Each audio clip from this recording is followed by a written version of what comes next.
Yo, yo, yo. Donkin Dave here. Day number 38 of the Take It Easy tour. Take it easy. Oh, thank you, State Park, for being clean, quiet, reasonably quiet. Good hiking trails. Did about 4 miles yesterday on a pretty nice hiking trail. It was kind of cool because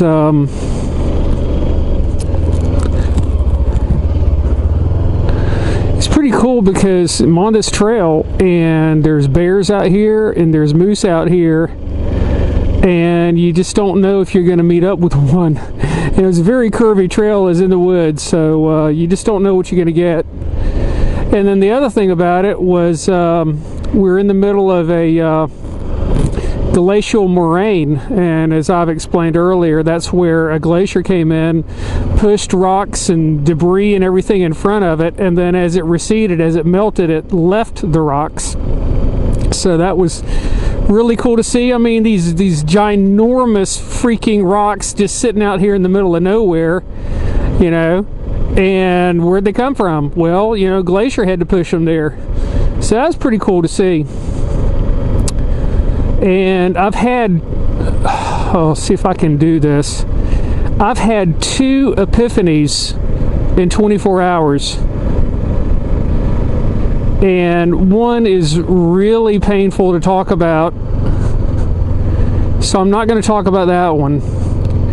But the other one came to me, and I can talk about that one, and I will.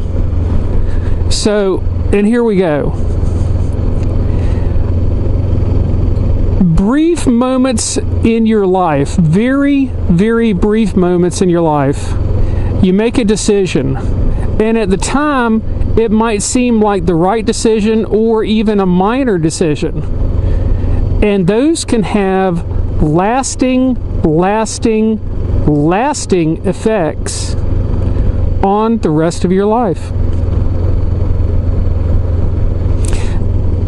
And let me get to this. For instance, I remember the date, I remember the time that I was dating my second ex-wife, and we broke up. And she was, to be quite honest, she's just kind of nuts, okay? I'm just going to be quite honest about this. But the sex was freaking great. I mean, knock your socks off. Great. And she was enthusiastic and loving and all that good stuff. I mean, the dopamine levels were absolutely off of the charts. You know, that good. But she was nuts. She said something that pissed me off. She texted me something that pissed me off, and I broke it off right then and there. Boom. And so then after that, it was about 6-7 weeks went by, and she had a lawnmower. She was living in an apartment. She had been recently separated / divorced, and she had a lawnmower, a riding lawnmower, that was in storage. And she wrote to me and said, "Hey, do you want this lawnmower? I'll sell it to you." Well, at the time, I really needed a lawnmower, and I hemmed and hawed over that email that she sent me for probably 3 hours. I mean, it should have been a no-brainer. You know, that we'd broken up, and you know, when you break up, you break up. But I wrote her back, and I said, yeah, I'll take it. And then, of course, when I went to go pick it up, you know, the girl was looking good. She had prettied herself up, you know, she had on the good makeup, and she's looking good. And so after that, it started back again, and that led to 10 years of a topsy-turvy, love-hate relationship with a girl that has borderline personality disorder. And it nearly killed me, to be quite honest. But that was one little decision that I made that affected the next 10 years of my life. And you have done the exact same thing. You have made decisions that have affected you for the rest of your life. Minor decisions that you wouldn't think twice of, really, but they've made a difference in your life. I can think of 2 other instances in my life where I've made a decision that didn't seem like a big decision that have radically affected my life. And you have too. So, you know, hindsight is 20/20. You can always look back on something and see where that signal was where you should not have pursued it or gone after, you know, that item or what have you. And that has happened to me again. I made a decision that affected my life, and I'm paying a heartbreak price for it right now, and that just sucks. And I don't know how to correct something like that. I mean, you make a decision in your life and you ride with it. I mean, at the time it seems like the right decision, you know, whatever it is. So, you know, I'm kind of struggling with this thing right now on this damn trip. And, you know, this should be, and many have described it on Facebook to me, that this is, you know, the ride of a lifetime, the trip of a lifetime. And now, right now, it's not even close. It's more like the nightmare of a lifetime. So I'm going to deal with this. I mean, I will be fine. There's no ifs, ands, or buts about that. I will be fine. I will recover. You know, but it just takes a little bit of time, and I got to work it out in my head. And that's about it. So,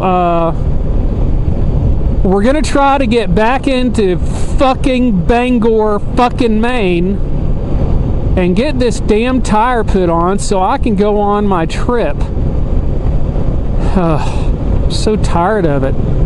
I just want to get on the road out of this damn area and get on to the other places that I have pointed out on my map. It just sucks to be stuck. So, that's that. Alright, I'll be back later. 2 hours later. Okay. Well, here's what happened.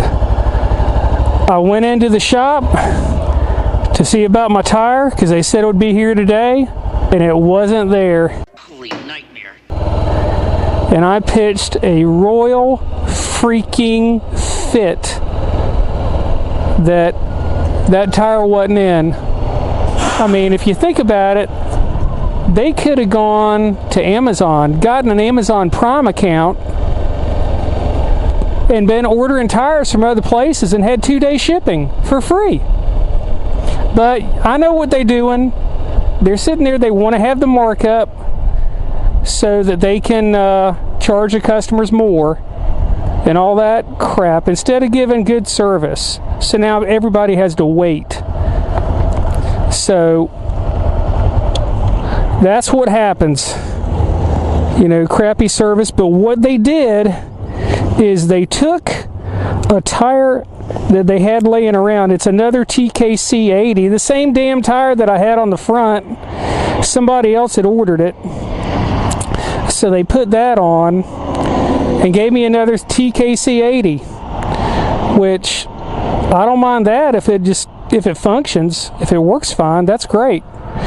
But otherwise, you know, I ordered the damn Shinko 705, and I'd rather have that.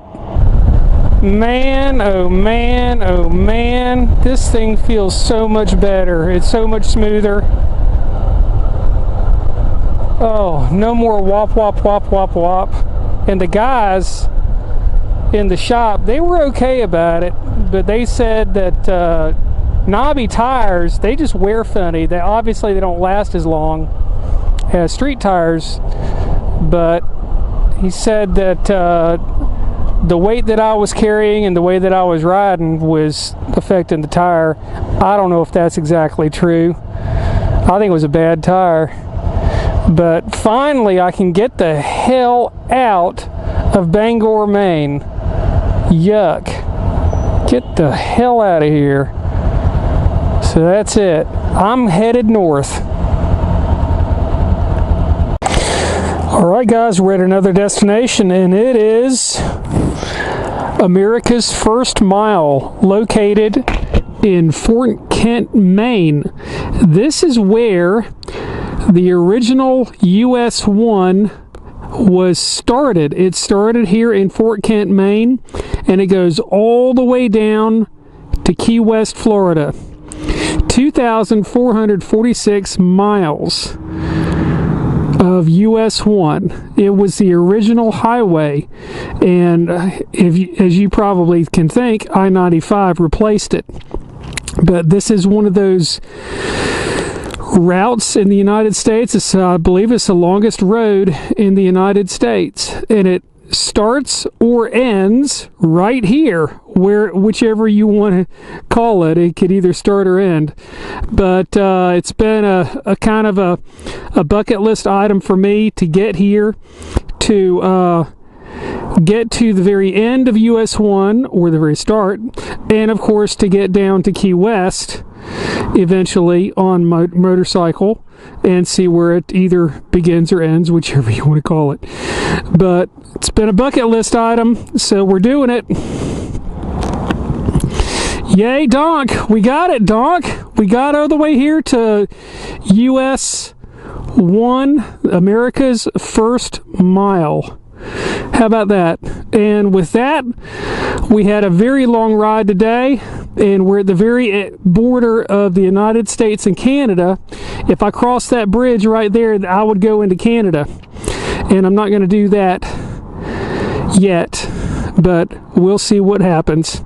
So it's almost dark, so we're going to close out today. It's been a good ride, and we'll see you again soon. Donk and Dave out.